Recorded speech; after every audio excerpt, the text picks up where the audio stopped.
NICE nos dedicamos a hacer dos cosas. De hecho, NICE es el acrónimo de normalización y certificación. Entonces hacemos las dos cosas. Hacemos normas y en el sentido de normalización tenemos una delegación de autoridad de parte de la Secretaría de Economía para hacer las normas mexicanas en materia de tecnologías de información, en telecomunicaciones y en electrónica. Y aparte evaluamos la conformidad de esas normas en distintos temas, en software, en aplicaciones, en sistemas de gestión, seguridad de la información, servicios de tecnologías de información, varios otros temas relacionados con tecnologías de información y comunicaciones. Entonces, les voy a platicar el día de hoy sobre el tema de datos personales y cómo esto está relacionado con el tema de data management, que es lo que estamos hablando el día de hoy. Primero, ¿por qué hay una ley de datos personales en México? Básicamente para proteger tres intereses. Déjenme irme del menor al peor. Y no porque no sea grave, pero a ver, el primero es proteger nuestra privacidad. Siempre es molesto el recibir información, llamadas o algo que no nos interese o que no solicitamos. Y bueno, digamos que ese tema tiene que ver con molestia, el acceso a nuestra privacidad. El segundo tiene que ver con nuestro patrimonio. Podríamos perder también por un tema de datos personales el patrimonio propio por que alguien tenga acceso a nuestros datos personales, ya sean de identificación, de las cuentas de banco o de cómo poder, o hasta de dónde vivimos y en dónde estacionamos el carro, ¿no? Básicamente cualquier tema relacionado con el patrimonio. Y el más grave, para mi gusto, podría ser la integridad física, ¿no? O sea, ya que pasara un tema no del patrimonio, sino al perder nuestra integridad. Y como algunos otros temas relacionados, la ley de protección de datos también podría ayudar a temas de discriminación.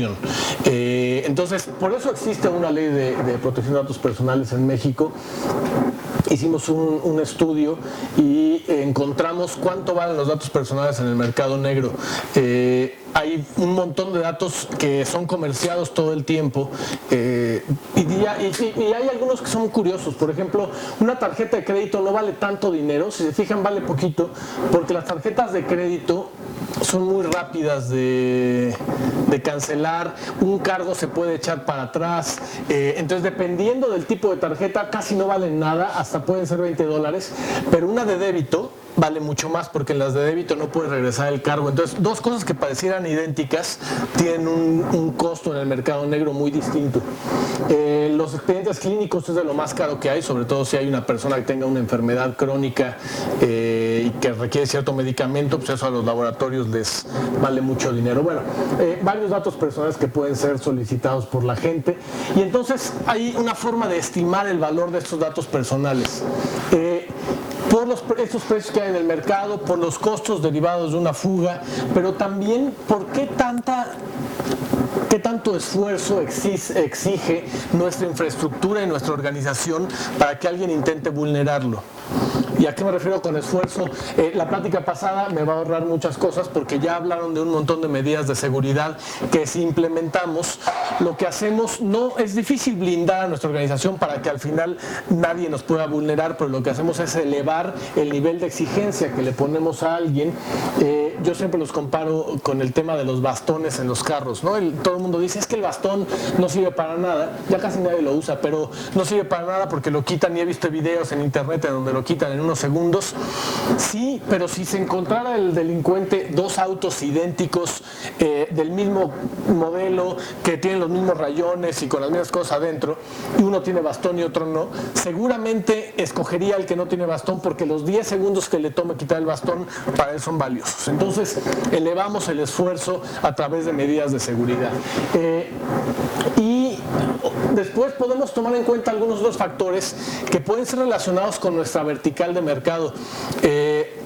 Ubican el tema de Home Depot y Target que le sucedió hace 2 años más o menos de unas fugas de datos personales. Les cuento muy rápidamente. Un día, déjenme voy al final de la primera historia. Un día salió en primera plana que a Target le habían robado 60 millones de tarjetas de crédito con 16 dígitos de la tarjeta, nombre del titular, dirección, fecha de vencimiento y código CVV del de atrás, o sea, lo suficiente para clonarla, ¿no? Y resultó que el ataque había sido porque los equipos de punto de venta los dejaban desatendidos, tenían Windows XP, llegaban con una USB, salían del sistema, hacían una inyección SQL en el sistema y extraían toda la base de datos completita. 60 millones de tarjetas en el mercado de un día a otro. En lugar de experimentar en cabeza ajena, otros fabricantes, bueno, el fabricante emitió recomendaciones, pero otros compradores del mismo punto de venta no experimentaron en cabeza ajena, y a los 2 meses o 3 a Home Depot le robaron 70 millones de tarjetas de crédito con el mismo ataque exactamente. O sea, no supieron decir, oye, yo tengo la misma marca, el mismo modelo, el mismo equipo que estos otros cuates que ya los vulneraron, ¿por qué yo no parcho o actualizo mi sistema o compro otro? Entonces, es un tema que tiene que ver con cómo evolucionamos y aprendemos de las distintas vulneraciones.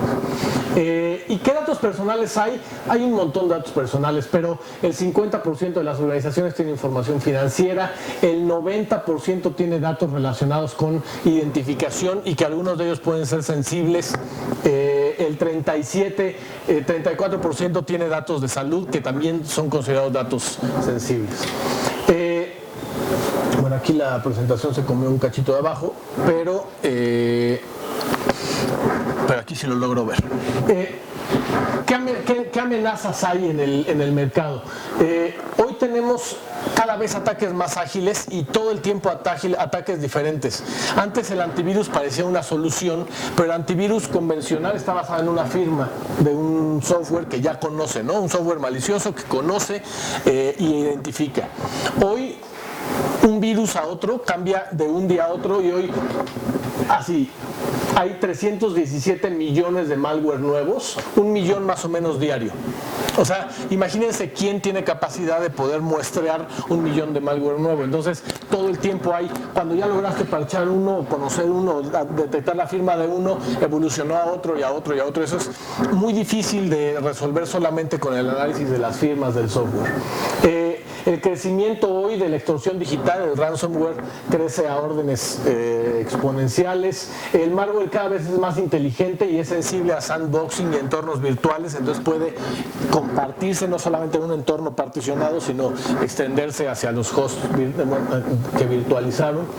Ataques de 0 día todos los días, y los sectores más atacados: salud, retail, educación, gobierno y financiero. Bueno, entonces, el tema de datos personales tiene toda una ley y un marco regulatorio en México, de una ley, un reglamento, unas recomendaciones. El problema es que la mayoría de las organizaciones dijeron, yo ya cumplo, ya publiqué mi aviso de privacidad y es lo único que tenía que hacer. Ya con eso terminó el tema de datos personales. Y en realidad el aviso de privacidad es lo último que habría que hacer después de una cadena de pasos de designar gente al interior de mi organización, de tener políticas, de tener convenios de confidencialidad con los terceros que tratan datos personales, de tener acciones y procedimientos en casos de vulneración, de capacitar a mi personal, de hacer un inventario de qué datos tengo, para qué los uso, con quién los comparto, qué tipo de compartición hago con ellos, si se los transfiere un externo a un interno. Y ahora sí, después de hacer todo esto, podría tener un aviso de privacidad que me diga, la carne del aviso de privacidad son las finalidades, o sea, para qué quiero los datos, los tratamientos que hago con ellos y las transferencias con qué podría compartirlos. Si no entiendo esos temas, no puedo tener un aviso de privacidad adecuado, y la mayoría de las organizaciones empezó por el final y tiene un aviso de privacidad que no sirve de nada, y al final nada que lo soporte abajo. Entonces, lo que voy a explicarles es cómo hacer esto de abajo de una manera lo más sencilla posible y en apego a lo que dice la regulación. Esto está enfocado a un tema que la autoridad le llama esquemas de autorregulación vinculante. La autoridad dijo, aquí está la ley tiene los mínimos, pero igual que cualquiera de las demás leyes, la ley está puesta para que todo el mundo la cumpla, pero la supervisión del cumplimiento es complicada por parte de la autoridad, y normalmente la autoridad reacciona cuando ya hay una vulneración. Entonces, lo que hicieron en este caso es generar un esquema de certificación de cumplimiento de la ley, que es a lo que nos dedicamos nosotros, y que a través de esa certificación la autoridad reconoce a aquellas empresas que implementan un conjunto de elementos que se llama un sistema de gestión de datos personales, que incluye todo lo que les mostré hace rato en el iceberg, y entonces con eso tiene el reconocimiento de la autoridad y le da certidumbre a las organizaciones de ello. Bueno, ¿qué elementos tiene este esquema de autorregulación? Básicamente es un esquema de gestión igual que todos los demás sistemas de gestión que puedan conocer. El más famoso por ahí es ISO 9000, está enfocado a calidad, en este caso es un tema de datos personales. Y está documentado en un documento que publicó el INAH que se llama Parámetros de Autorregulación, y que establece que debería haber una planificación de este sistema, una ejecución, una verificación y un ajuste en caso de situaciones. Entonces vamos a revisar varios de estos elementos. ¿Qué debería incluir? Primero, que haya una designación de responsable al interior de la organización. O sea, al interior de cada organización debería haber alguien responsable de los datos personales, que se encargue del cuidado, que se encargue de entender todo esto que les dije hace un momento, las finalidades, tratamientos, transferencias, el hacer un análisis de riesgos. Ahorita les voy a platicar de llevar responsabilidad de todo lo que en adelante les voy a decir. Este responsable debería entender y ayudar a la organización. Hace rato hablaba Víctor, ¿verdad? Víctor, sobre los objetivos y cómo estos a veces no se comunican con los objetivos organizacionales. Creo que un sistema de gestión lo que debería hacer es entender en qué lenguaje habla cada uno. A los socios, por ejemplo, lo que les interesa y lo único que les interesa es la lana. Entonces, los ingresos, las ganancias, el retorno de la inversión, y eso normalmente lo aterrizan en objetivos estratégicos, el presupuesto. Y a los operativos, en realidad lo que les interesa es su empleo, cómo crecen en la organización, cómo los promueven de nivel, cómo obtienen reconocimiento, que les den su sueldo mensual.